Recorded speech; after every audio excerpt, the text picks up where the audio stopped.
In this stacked month of October we got some banger games, but the one I decided to platinum is none other than Dragon Ball Sparking Zero. The only other Dragon Ball game I've played was Fighter Z, so I'm not burnt out from completing the same story for the 100th time. The game has a total of 50 trophies, half of them being tied to the story, and it will take around 30 hours to complete, depending on your luck. More on that later. We begin by going to the training mode. Even though there aren't any trophies to be earned here, the game has a lot of mechanics that we should learn now, since they will benefit us along the way. But since there were so many, I forgot them as soon as I left the training. Now we can begin with stage 1, which is to go through the story. It's divided into character episodes, each one consisting of chapters that represent an arc. So we start off with our main boy, and going through his story we will unlock additional character episodes. The story is told through 3 different ways: by you taking action and beating someone up for no reason, through a voice cinematic, and we also get the occasional slideshow with subtitles. We get to beat up Vegeta, and since I played a few bot matches to understand the game, we get our first trophy for winning 10 matches. By winning the fight, Vegeta turns into something that every game journalist hates: a difficult challenge. To their credit, it was somewhat difficult, but you won't see me crying about it on Twitter. What a joker. After a few more tries, I noticed that focusing on using Call me your mama, his health would drop so fast to the point that he won't be able to do any actions. In the next fight we get our second trophy for reaching player level 5. This is the first threshold, since we need to reach up to level 20 for the last trophy. And since I got kind of bored from Goku's story, I decided to jump to my favorite character from the series. Egghead murderer! Hold your fire! This man isn't black! What? That's right, Goku Black. He's technically still Goku, but way cooler. Here we are fused, and let me ask you, is there anything more epic than bitch slapping Vegeta and nuking him with a giant ass bird? I don't think so. Completing Goku Black's saga, we get Zero Mortal Plan. We jump on to Vegeta's story. You see throughout the video that I will be doing that occasionally, since some paths in certain stories will be locked out until I finish a path in another saga. Also, some sub-stories will be finished later on, meaning that we will be returning to Goku, Goku Black, and even Vegeta to clean them up. I really like to play with him, especially this version, since he is in his cocky bastard phase. We are basically following along the story of Goku, and here I was able to clutch it up versus Frieza. We will then go through the Cell saga, then the Buu saga, and finally achieve Mind Your Own Business for completing the main Vegeta saga. So I believe you get the gist of it, and to not bore you to death, I know I was at one point with these episodes. Let's cue up the montage of all episode related trophies.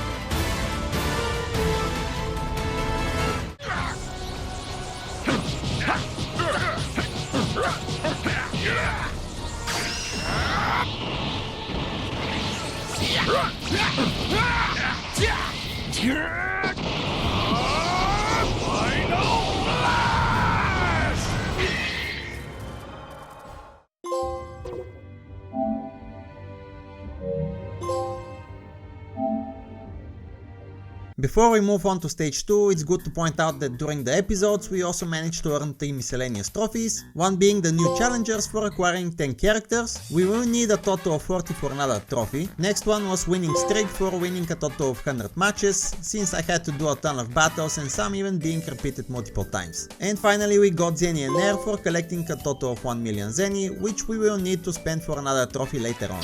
On to stage 2, we need to achieve victory in all tournaments except the Yamcha games, because he's a little bitch, nobody likes him. Know your fucking place, trash. So some tournaments are 1 vs 1, while others are a bit more annoying, since you need to play a whole team of 5 and eliminate at least 4 characters to win the round. For the 1v1s we will choose UI Goku. Look at his smug little face, isn't he just the cutest? The first tournament was super easy once I noticed that you can just knock your enemy to the ground and it will count as a win. With that knowledge we easily got our first tournament trophy. Next tournament being the Cell games, we get to face, you guessed it, Cell himself, and while there were no ring out rules this time, it was also a walk in the park. On to the next one, we decide to brutally murder Goku's teacher because he's a nasty gooner. Respect. That's what I'm saying. Finally we get to the last remaining tournaments, which being the multi-battles. Fortunately one of the tournaments is held on the final arena, allowing us to easily ring out our opponents. The last one is more of a traditional one, thus we need to sweat a little bit to go through it. Who am I kidding, I'm cracked at this game, this trophy was a piece of cake. Stage 3 will have us complete 30 bonus battles. These get progressively unlocked each time we finish a specific episode battle in the story, while others will unlock once we finish a specific bonus battle. While none of them were particularly difficult, I failed to realize at the very start that some of them have winning conditions, so I kept failing again and again, until I stopped for a second to read what the old part was saying. Imagine reading in a fighting game. Of course, we cheated our win in the last battle since it had ring out rules, and that earned us the only trophy in this content, which is Dream Battle. We finally get to the meat and potatoes portion of the game, and that's to play a total of 100 online matches. While it's not required to win them, I had to sweat like crazy or my family would disown me, and that led to some big winning streaks and a lot of declined rematches.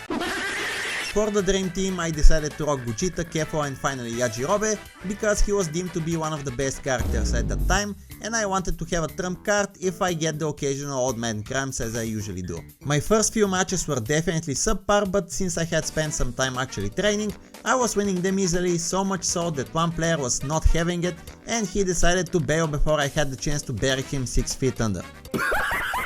Anyway, after one more match, we got a trophy for playing 3 online matches. I kept grinding the rank for the rest of the day actually, and let me tell you, the ranks were coming in hot, along with the slew of rage quitters. I'm not capping, it was rage quit after rage quit after rage quit, to the point I just gave in and went back to training for the in-games so I can make bitches like those players rage even more.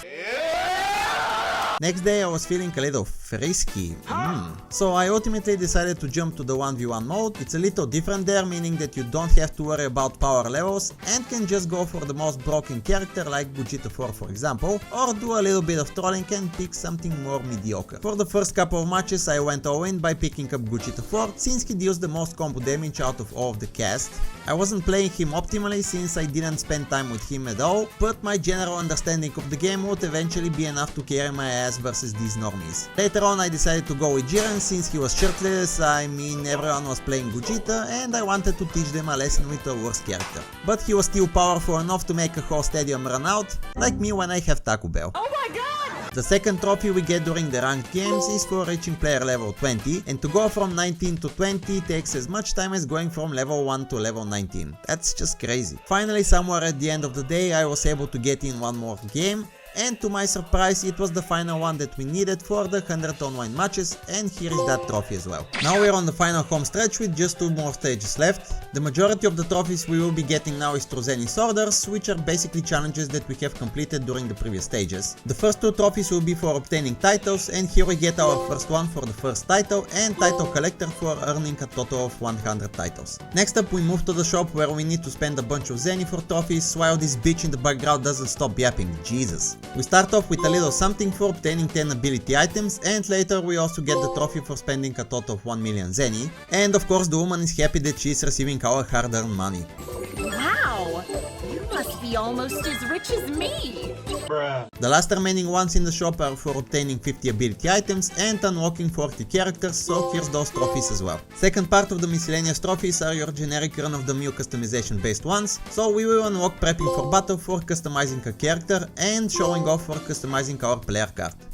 For the next 2 trophies, being Fated Confrontation and Fair for the Fighting, we need to do a bit of setup. The good thing is that both can be achieved at the same time. To earn them we simply need to play a specific character, for example Goku Z mid, and we must face an enemy from the same series that was a villain, so we will pick Frieza Z. To achieve Fated Confrontation we simply need to view 20 special banters, and this happens at the start of the match, and here we get that trophy. As for a Flair for Fighting, we need to make sure that we finish the fight with a super, and you will know that you got it if Goku looks disappointed like my parents look at me all the time. Doing that 20 times will net us the trophy. So the last remaining trophies are related to summoning the different versions of Shenron, and ones for summoning Porunga. For the basic Shenron we simply need to finish challenges in Wissy's book, which is similar to Xenos challenges but a little bit trickier. Most of the Dragon Balls were naturally collected by just playing the game, and I had to go out of my way to get the last one. Summoning Shenron, he will grant us any wish, except getting a Hot God GF, damn it.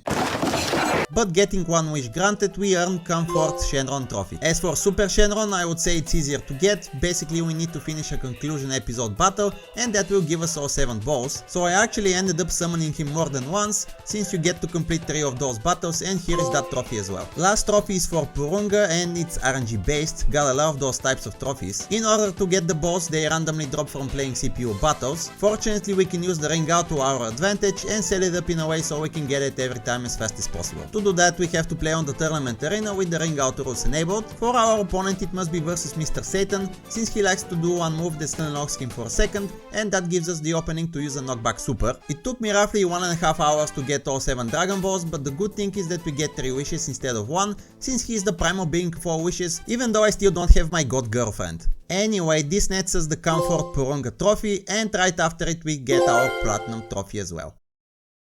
Overall, I believe this is the best arena fighter that we got to date, even though I haven't played many of them to begin with, but judging by the amount of players playing it and the quality, I can say this for certain. I give this game an 8.5 out of 10, since it can be rough around the edges and the story drags out for too much at times. As for the Platinum experience, I think it's a solid 8, just because the episode battles got boring somewhere in the middle and I had to jump around the content so I don't get burnt out. Let me know down in the comments if you're going to go for the Platinum yourself, and make sure to leave a like and subscribe if you want to see more content like this. If you would like to see more, go check out my previous video right here.